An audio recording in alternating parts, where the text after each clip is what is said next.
This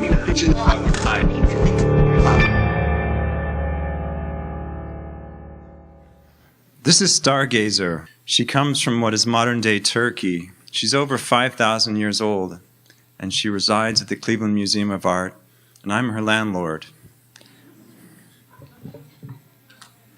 Together we're going to do a demonstration, because that's what she looks like on the screen, but this is my sock, is what she looks like in real life.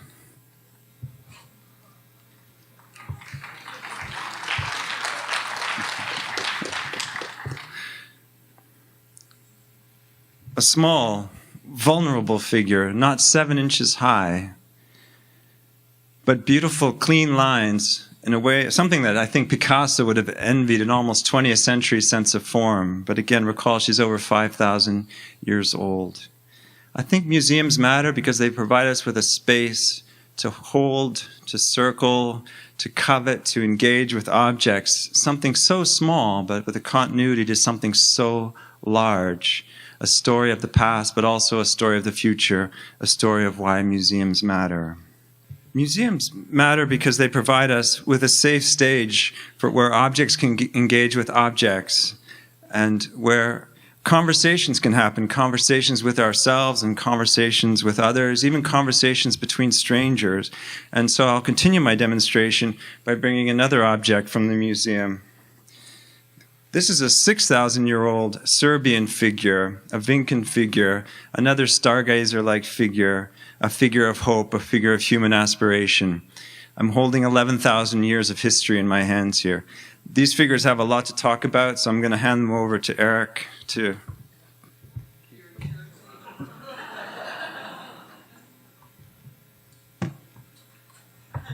Please don't drop them. Thank you. Thank you. And now an example of a very different sort. I can confidently say, if you've not seen this painting by Lee Krasner at the museum in the flesh, you've not seen it at all. It is absolutely enormous, as big as that screen virtually. But I'm sure you don't have a screen that large in your home. So again, I would protest that seeing it on a computer screen is not the same as seeing the original. To really be immersed in the original is what the art experience is all about, to swim and bathe in this beautiful work of art in the museum context. There's a trend in our virtual world where everything that is in the physical world is turned into the virtual world, where even friend has become moved from a noun to a verb to friend. And this is something I find somewhat disturbing. In the art context, Google Art Projects has just come out with a way to go through the world's great museums, like as in a video game, and you position yourself on your computer, click away, and move around these museums, and you can stare closer and closer at these great works of art. But I didn't fall in love with museums to experience them in this way, and I think even Google itself seems to admit a kind of intellectual vacuity in pursuing this project.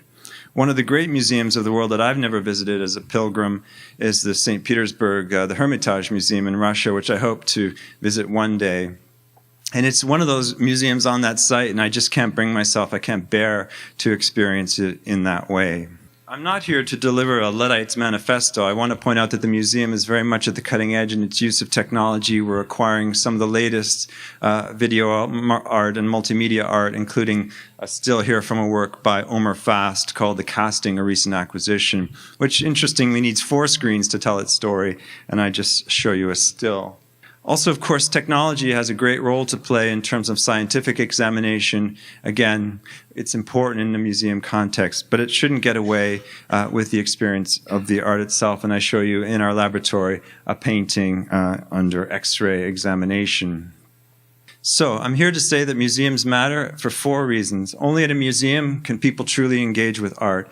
Only at a museum can art engage with art. Only a museum can provide physical space for reflection, appreciation, and conversation. And finally, authenticity matters. And I'm going to walk through these points very quickly. Number one, people engage with art. Again, a detail of the Krasner. It's something you really have to float in. If you see people examining the original, you watch them and they move around. It's not a static experience. You look for the focal point moving through the work. You realize that paintings are also sculptures, are also three-dimensional objects. And only the museum provides us that context where people can engage with art, sometimes quite literally, as in this photograph taken in the 1980s at the Smithsonian. And although I was in a punk band, that's not a picture of me. Pretty vacant indeed. And here's a more interesting example, I think, from the museum's collection, also for the history of human hairstyles. This is a Peruvian figure over 2,000 years old. And if you look closely at this wonderful lady, her hands have been rubbed away. There's markings all over her body of human contact and human touching. She was an object that was coveted, that was loved, and has a tactility and a need to possess, a desire to embrace this figure for all the reasons in the religion or fertility or whatever. It doesn't really matter, but again, just to remind you that objects have a quality of possession that remains when you see them. And in fact, in the museum, we certainly have to put this under glass, or you yourselves would be attracted to try to embrace her and get yourselves arrested. Art engages with art. Show you an example here of a painting by Claude Monet, The Water Lilies, a work done at his home in Giverny in Normandy in France. Now this is a different sort of example where Monet, we know, was obsessed with the theme of the water lilies. He created numerous large compositions. The Cleveland Museum happens to have one of the finest. And what we intend to do in 2015 is bring these paintings together to experience them the way Monet intended. He wanted them to be in one room, to be seen as a panorama of color. And when you see the works, you realize that they're not so pretty. They're not chocolate boxes. In fact, there's a kind of obsession that went into making them. The surface is encrusted, almost bruised in a way. And we'll provide that experience. So not just the experience of seeing the Monets together, but the experience of seeing the art in one room, a room to behold, have a great art experience. Now, I'm sure you're aware the museum is going through a reconstruction campaign that started in 2005. We're about half open. There's still lots to do. We won't be fully open until 2014. I just show you a view of our atrium, our central space. And we don't, I think, talk enough about the physical joy that museums can bring. And I want to assure you we're trying to create a beautiful architecture and a beautiful space for the experience of art. But what really obsesses me is the architecture is just a shell. What obsesses me more, of course, is how the art moves within the museum and how to try to make every room really stand out and knock out and have each experience, to have fireworks between the works of art, to really have an engaging experience. And just this week, I happened to move this, probably our greatest European sculpture by an artist called Canova, into the 1916, the original Cleveland Museum rotunda. From another gallery. This rotunda space is probably the most sacred ground inside the museum, but it was empty of art. And so I brought this figure forward so that when you come into the museum, she will greet you and start a wonderful conversation with you. So the art does move around at the museum, as I tell my kids, like Night at the Museum, the movie. The importance of conversation in the museum. I will show you now a rendering of our atrium space, an ideal version. Keep in mind this will be the central space of the building. All the other galleries will be orientated around it. And just to remind you that we're trying to create a civic space, like the living room of the city or a village green, whatever you might call it, a place where people can come in and have an art experience. We hope to fill it with contemporary art, but also have just an experience of beauty and have an uplifting experience in this very lofted space. But more seriously, in terms of conversations, the museum, of course, is occupied with other institutions. We have an exhibition on at the moment called The Lure of Painted Poetry, which explores the influence of Chinese poetry on Korean and Japanese art. And what's interesting, of course, is those cultures, China, Japan, and Korea, have historical differences, to put it mildly, but the Cleveland Museum provides a neutral environment for those conversations to exist and those conversations to happen really quite uniquely. And I show you one work in that exhibition of a Korean drawing, a beautiful waterfall from the 18th century.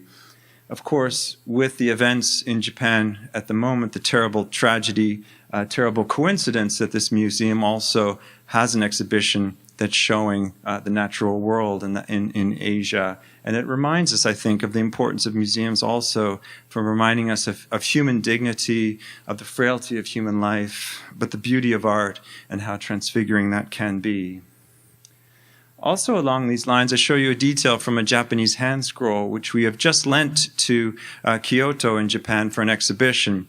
We discussed this at great length and decided it was exceedingly important to carry through with our responsibility and take this painting to Japan, to be part of an exhibition on a particular Buddhist religion, very important in their culture, where Cleveland, again, unique and rare objects, has the earliest evidence, visual evidence for this Buddhist sect. And so to not have our work in that exhibition would have undermined the whole experience, the whole authentic experience for visitors in Japan. And our curator just got back and told me that she was in all the national papers described as the most popular lady in Japan. So it was noticed. And finally, museums hold the authentic. And this is a point I feel very strongly about. I think that if we think about what the authentic really means in terms of art, it always surprises me personally that so many people want to see the Mona Lisa, for example, behind its bulletproof glass. It may or may not be a copy. There's thousands of tourists in the way, but people are drawn magnetically to experience that work of art. Think more seriously of the recent looting of the Egyptian museums, how offended we are by that and upset, I hope, or even more to the point, when the Taliban destroyed Buddhist sculptures in Afghanistan, how upsetting that should be. But of course, those things are captured on film. You could even watch the destruction on YouTube. How perverted is that? But of course, the destruction of the originals really destroys clearly the authenticity, and to say the least, and the experience. And it's something that I think reminds us of the disturbing nature of that, and also reminds us of our need, our human need to interact with original works of art. And I always, it's also fascinating in terms of world history, intellectuals and artists are usually killed first when dictators come along. And again, there's a reason for that. Authenticity does matter. I pick a local example for me. This was a college at Oxford where I studied. And I'm showing you the exterior. We had a beautiful historic library, which is in one of those courtyards, and I'm teasingly not showing you the original for a reason, because we were approached while I was there by an American computer company to use our historic library. It's a beautiful Baroque library, as in an ad campaign, as a photograph behind a clever tagline. So we all got together, talked about this. Despite the amount of money that would have changed hands, we refused and denied this company the right to the possibility of using our photograph, something that I remain somewhat proud of to this day, although as a director, I think I would find that decision more difficult now, I have to say. But in any case, I think it reminds us that even the most cutting-edge, innovative, and computers and so on, there's still a need for the prestige of the past, and a desire to hold on to the past is there. And anyways, even if we had agreed, it still would have remained, I think, a very empty equation, a young company with an old building. There's no real conversation there. It's really just emptiness, in my view. And in the immortal words of the Smiths, they just hadn't earned it yet, baby. That's what we said. So I end again with the Stargazer. I think she's a figure that has earned our respect. She earns every ounce of reverence we put into her. The Stargazer, our Serbian lady, the Peruvian woman, Lee Krasner's husband, Jackson Pollock, Canova, and others. They all deserve our respect and our attention and our desire. And I think that it's something that can't really be emailed or scanned or tweeted. It's something that has to be experienced. It can't be brought to you in the comfort of your own home. You have to come to the museum. We'll be waiting for you. We're in Cleveland and we're free. Thank you.